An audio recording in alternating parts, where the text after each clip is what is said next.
Diesel என்ஜின்ல பார்த்தீங்கன்னா, governor system அப்படின்னு சொல்லிட்டு ஒண்ணு சொல்லுவாங்க. இது பார்த்தீங்கன்னா, இதுதான் வந்து ஃபியூல் இன்ஜெக்ஷன் பம்பு. இது மேல இருக்கிறது பார்த்தீங்கன்னா, ஏர் ஃபில்டரு. டீசல் என்ஜின்ல பார்த்தீங்கன்னா, காத்து தான் வந்து உள்ள என்ஜினுக்குள்ள போகும். அந்த காத்த உள்ள போற காத்த வந்து கண்ட்ரோல் பண்றதுக்கு இந்த மாரி பட்டர்ஃப்ளை வால்வுன்னு சொல்லி குடுத்துருப்பாங்க. இது எதோட கனெக்ட் பண்ணியிருப்பாங்கன்னா, நம்ம ஆக்ஸிலரேட்டர் பண்ற பெடலோட கனெக்ட் பண்ணியிருப்பாங்க. நம்ம எவ்வளோ தூரம் அழுத்துறோமோ, அந்த பட்டர்ஃப்ளை வால்வுன்றது ஓப்பன் ஆகி, குளோஸ் ஆகும்.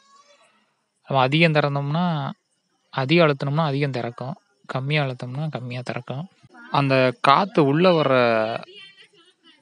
அந்த மேனிஃபோல்டுல இருந்து பார்த்தீங்கன்னா, வேக்கம் பைப்புன்னு ஒண்ணு வந்து கனெக்ட் பண்ணியிருப்பாங்க. அங்கருந்து எங்க கனெக்ட் பண்ணியிருப்பாங்கன்னு பார்த்தீங்கன்னா, அந்த ஃபியூவல் இன்ஜெக்ஷன் பம்போட பின்னாடி சைடு கனெக்ட் பண்ணியிருப்பாங்க. அதுக்குள்ள பார்த்தீங்கன்னா, ஒரு டயாபிராம்ன்னு இருக்கும். டயாபிராம்னா ஒரு ரப்பர்ல இருக்கும். வட்டமா ரப்பர்ல இருக்கும். அதோட வந்து பார்த்தீங்கன்னா, ரேக் வந்து கனெக்ட் பண்ணியிருப்பாங்க. இந்த ரேக் தான் வந்து உள்ள டீசல் எவ்வளோ தூரம் போகணும் அப்படிங்கிறது வந்து உள்ள அதுக்கான மெக்கானிசம் குடுத்துருப்பாங்க. அது முன்னாடி, பின்னாடி நகர்றப்ப டீசல் அதிகமாவோ, கம்மியாவோ போகும். இதோட ஒர்க்கிங் பார்த்தீங்கன்னா, இப்போ இன்ஜின் ஸ்டார்ட் ஆகி ஓடுதுன்னு வச்சுக்கோங்களேன். இப்போ ஒரு ஒரு குறிப்பிட்ட வேகத்தில ஆக்ஸிலேட்டர் அழுத்துறோம் அப்படின்னா, அதுக்கேத்த மாரி உள்ள ஏர் போகும். அதுக்கேத்த மாரி திறக்கும்.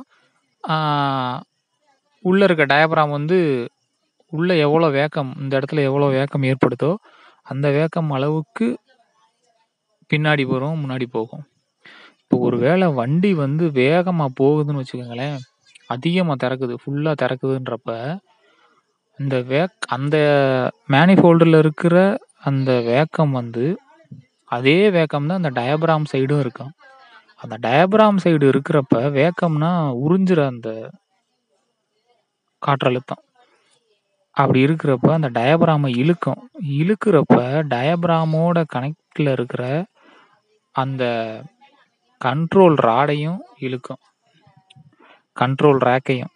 அப்படி இழுக்கிறப்ப என்ன ஆகும்னா, இன்லைன் ஃபியூவல் இன்ஜெக்ஷன் பம்புல உள்ள இருக்கிற பிஸ்டன் வந்து அழுத்தி இன்ஜெக்டருக்கு அனுப்பாம, திரும்ப எங்க அனுப்பும்னா, டேங்க்குக்கே அனுப்பிரும். அப்ப என்ன ஆகும்னா, இன்ஜினுக்கு போற டீசல் வந்து கம்மியா போகும். அப்ப அதிகமா ஓடுற வண்டி வந்து பார்த்தீங்கன்னா, ஸ்லோவாகும். காரணம் டீசல் வந்து என்ஜினுக்குள்ள உள்ள போகாதனால. உடனே என்ன ஆகும், கம்மியாகுறப்ப அப்ப அதோட ஸ்பீடு குறையிறப்ப, உள்ள போற காத்தோட ஸ்பீடும் என்ன செய்யும், கம்மியா போகும். அப்ப என்ன ஆகும்னா, அது திரும்ப வேக்கம் வந்து கம்மியாகும். வேக்கம் கம்மியாகுறப்ப பார்த்தீங்கன்னா, திரும்ப என்ன ஆகும்னா, அந்த பின்னாடி வந்த ரேக்கு முன்னாடி போகும். முன்னாடி போறப்ப, உள்ள போற டீசலோட அளவு பார்த்தீங்கன்னா அதிகமாகும். அப்படி அதிகமாகுறப்ப, என்ஜினோட ஸ்பீடு அதிகமாகும். இது மாதிரி திரும்ப திரும்ப நடந்துகிட்டே இருக்கும். இது ஆட்டோமேட்டிக்கா நடந்துகிட்டே இருக்கும். என்ஜினோட ஸ்பீடுக்கு ஏத்த மாரி. இதுதான் வந்து பார்த்தீங்கன்னா, கவர்னர் சிஸ்டம்னு சொல்லி சொல்லுவாங்க. இது வந்து காத்துல செயல்படுறனால, இது வந்து நியூமேட்டிக் கவர்னர் சிஸ்டம் அப்படின்னு சொல்லி சொல்லுவாங்க. கவர்னர் அப்படின்னா என்ன அர்த்தம்னா, வண்டி இப்போ ஒரு லாரி இருக்குன்னு வச்சுக்கோங்க. லோடே இல்லாம இருக்கிறப்ப, ஆக்ஸிலேட்டர அழுத்துனோம்னா, லோடு இல்லாத காரணத்தினால வண்டி வேகமா போகும். எங்கிட்டாவது போய் மோத வாய்ப்பு இருக்கு. டிரைவரோட கண்ட்ரோல மீறி.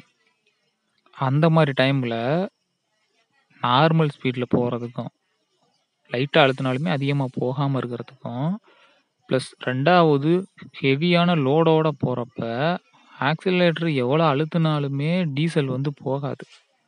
ஏன்னா வெயிட்னால பின்னாடி இழுக்கும். அந்த மாரி டைம்ல டீசல் வந்து அதிகமா குடுத்து, வண்டிய நார்மலா ஓட வைக்கிறதுக்கு. இந்த ரீசனுக்காகத்தான் வந்து கவர்னர் சிஸ்டம் அப்படிங்கிறது வந்து டீசல் என்ஜின்ல யூஸ் பண்றாங்க. அப்படி இல்லைன்னா, லாரி, பஸ்ஸு இதெல்லாம் பார்த்தீங்கன்னா, மேம்பாலத்திலயோ, இல்ல சாய்வான ஏறுதளத்திலயோ ஏறாது. உங்களுக்கு புரியும்னு நெனைக்கிறேன். Thank you.